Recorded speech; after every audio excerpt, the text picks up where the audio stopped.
The distress signal crackled through the void, desperate and fading.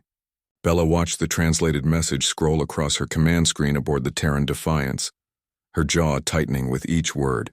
The Velcrin Collective, a peaceful species of silicon-based scholars, was being systematically exterminated by the Krath Dominion.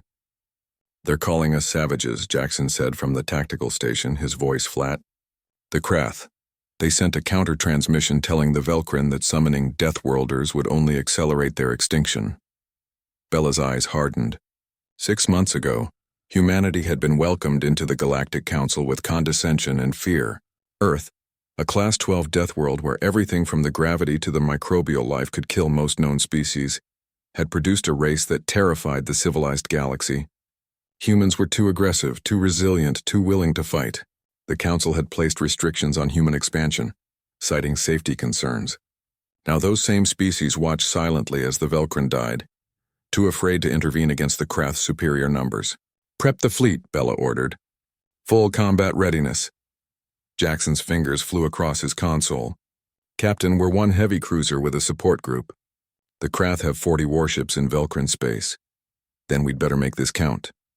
Bella activated fleet-wide communications. "All ships, this is Captain Moreno. I won't order anyone to follow us into this. The Council has made it clear this isn't our fight.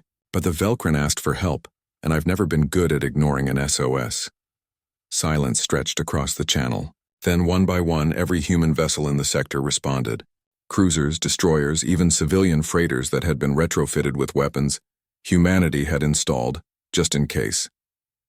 37 ships reporting ready. "Captain," Jackson said, something like pride warming his voice. "Even the Lucky Dragon. That cargo hauler said they've got railguns and a crew that's bored of hauling protein paste." Bella allowed herself a grim smile. "That's very human of them. Calculate jump coordinates. We're taking the fight to them." The human fleet emerged from hyperspace like an avenging storm. The Krath Armada, massive and confident, barely registered the new arrivals before the first human weapons spoke. Krath shields designed to deflect energy weapons shuddered and failed under the barrage of kinetic projectiles. Humanity had learned warfare on a world where physics meant throwing rocks could kill. They'd simply scaled up the rocks and added rockets. "Krath flagship is hailing us," Jackson reported. "They're demanding we withdraw." "Tell them we're responding to a distress call," Bella said. "And that humans don't abandon people in need." The Krath commander appeared on screen, his crystalline features sharp with disdain. "Foolish Deathworlders. You are outnumbered. You will die for a species not your own." Bella leaned forward. "You've clearly never studied Earth history. We have a saying, no one fights harder than someone with nothing to lose. But we're not the ones with nothing to lose here. You are." She cut the channel and turned to Jackson. "Execute Pattern Alamo." What followed would be analyzed by military academies for generations. The human fleet didn't fight like the civilized galaxy expected, with orderly formations and calculated exchanges of fire. They fought like Deathworlders. Ships used gravitational assist to achieve impossible velocities, ramming Krath vessels when ammunition ran low. Crews vented atmosphere to create thrust for evasive maneuvers that should have killed them. But humans, adapted to Earth's brutal conditions, merely lost consciousness briefly before recovering. The Lucky Dragon, true to its word, proved that civilian determination and improvised weapons could devastate military vessels unprepared for sheer audacity. Jackson coordinated the chaos with controlled precision, his tactical mind turning humanity's apparent madness into a coherent strategy. "Krath formation is breaking," he reported. "They're not used to enemies that treat their own ships as expendable weapons." "We're not expendable," Bella corrected, yanking the Defiance through a brutal turn that would have liquefied most species. "We're just willing to pay the price."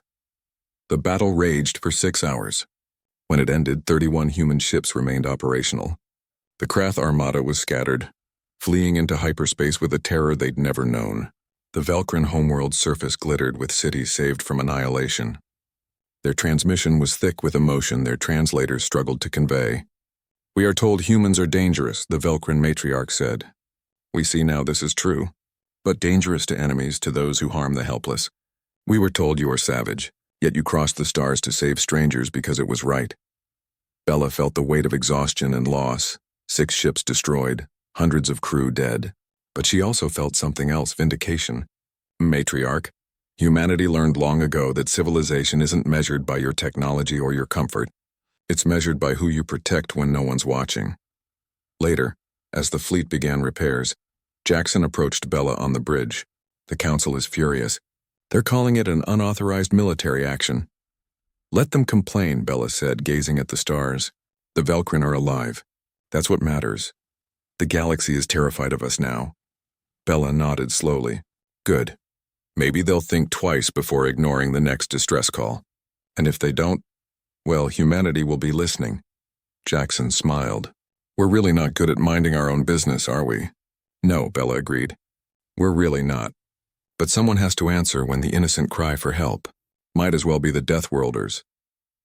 Behind them, Earth's fleet stood ready, battered but unbroken, a promise written in steel and determination. Humanity would come when called, no matter the cost. Because that's what humans did.